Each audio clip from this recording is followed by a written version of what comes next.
So my name is Cindy Desjardins, and I would have been in the graduating class of 76, although I didn't actually graduate from ISKL. We moved here in 1965. I would have been in grade 3 at that time, but ISKL didn't have a grade 3, so I attended a convent school. What's interesting for me is that being so young and having two older brothers, Norm Desjardins, who may or may not be on tape ahead of me, and another brother, they remember more of the fine details. I remember more of the big picture. So I remember being at a convent school, but I couldn't tell you what the name of it was. I believe it was on Ampang Road, but I don't know that for sure. And so we moved here. I was in grade 3. The following year, I ended up at ISKL and then finish up the next 3 years at ISKL before we moved home. I guess things that I remember being here was my initial arrival, introduction into this foreign world that we had dropped into. Was landing in the hospital as soon as I arrived, because unfortunately as a child I suffered from motion sickness, and it took several flights to get here. And poor little Cindy basically threw her way up all the way to KL, and by the time she got here she was so severely dehydrated, had to be hospitalized in this strange foreign country, all by what seemingly was all by herself. I don't recall this, but I've been told that when my family would come to visit me in the hospital, I wouldn't talk to them because I was so angry with them for having left me there. Then, as I say, I ended up in a convent school, and then came to ISKL.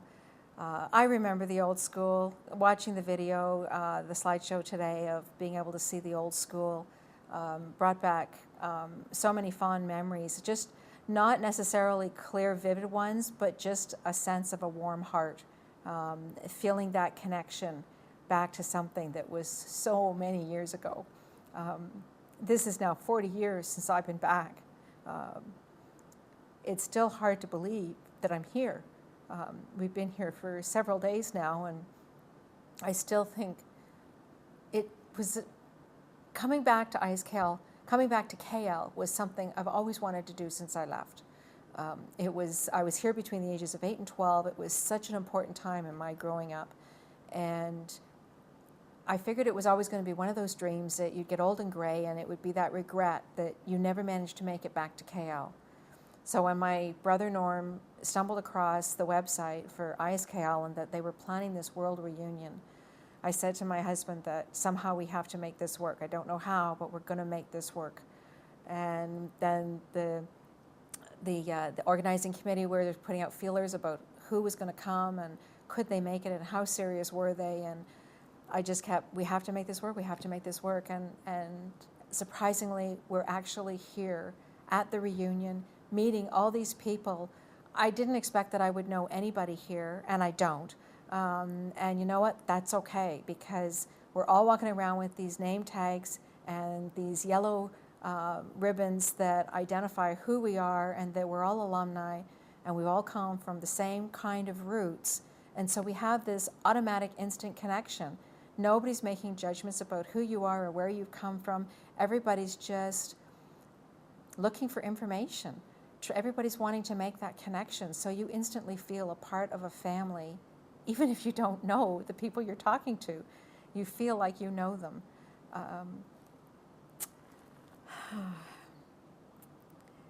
It's really,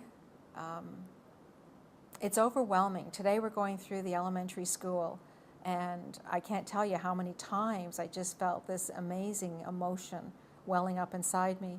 And just, I think it was somewhat contagious, because my husband, who's never even been to Asia and is experiencing all of this reunion with me, said that he was feeling that same emotional upwelling that we were feeling.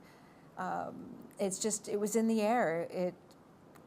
The students that were taking us around and showing us their school, and obviously so proud of it, it just really touches your heart. My experience in ISKL, like I said, I don't remember fine details. I remember there was a young woman that it was in my class, and we managed to finally figure out that I was in a split class, which makes sense because the school was very small back then. And I was very good friends with a woman named, a little girl. She's a woman now, but she would have been a little girl then, Sharon Purcell. And I lost contact with her, and I haven't been able to track her down. But being here at the reunion, I've managed to collect all sorts of pieces of information that with any luck, when I go back home, I'm going to be able to hunt her down because I know she's in the U.S. It's just a matter of getting the detail and somehow making a reconnect. And I think I may now have enough information that I might be able to do that. And I've been trying to find her for years. I've even had the reunion committee trying to find her, and we haven't been successful yet, but maybe we will be now.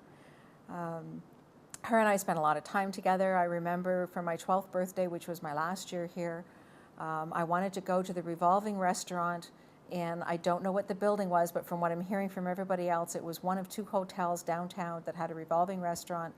And I just thought it was a really grown-up thing to do, and I wanted to go there for my 12th birthday with my mom, my dad, and my best friend, Sharon Purcell.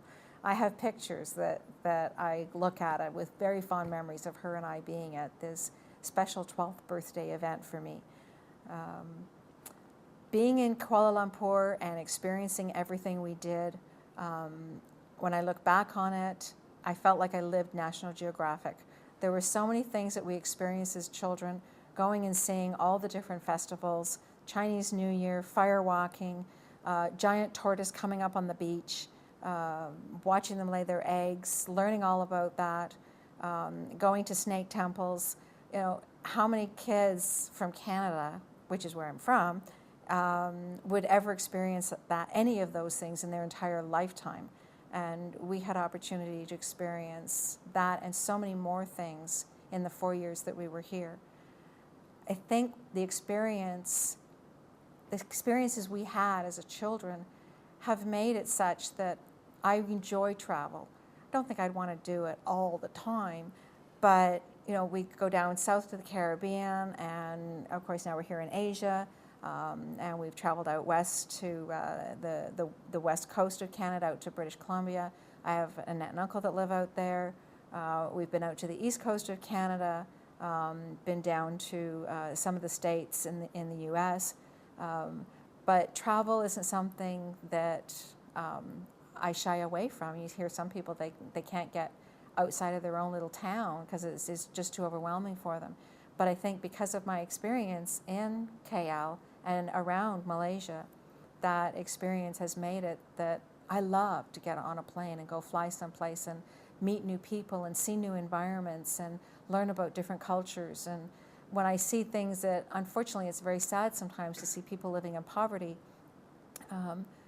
I realize that it's not something that I single-handedly could make a change on, but to be able to see it and go, you know what, unfortunately, that's part of our world and our life, but it doesn't take away from the amazing experience of traveling and experiencing all those things.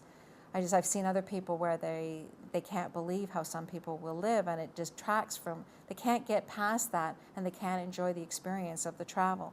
So I think maybe those experiences have helped me to better enjoy when I do go and travel.